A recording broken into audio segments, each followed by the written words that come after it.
అందరికీ నమస్కారం అండి. మా ఛానల్ను కొత్తగా చూసేవారు సబ్స్క్రైబ్ చేయండి. వీడియోను పూర్తిగా చూడండి. పూర్తిగా చూస్తేనే అన్ని వివరాలు తెలుస్తాయి. ఇంకా వీడియోలోకి వస్తే, మామిడిలో కల్తార్ ఉపయోగించినట్లయితే చెట్టంతయు ఇలా ఆకులన్నీ రాలిపోయి చెట్టంతయు బలహీనంగా అయిపోతుంది. ఒక్కోసారి చెట్టు చనిపోయే అవకాశం కూడా ఉంటుంది. కనుక మామిడిలో ఎట్టి పరిస్థితుల్లోనూ కల్తార్ వాడొద్దండి.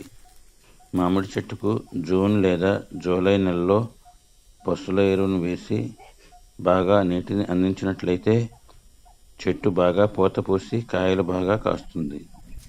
అంతేకాదు, పూత పిందె కూడా రాలకుండా ఉంటుంది. పశువుల ఎరువు వేసినప్పుడు నీటి లోటు లేకుండా చూడాలి. మా వీడియో నచ్చితే లైక్ చేయండి, షేర్ చేయండి. All the best.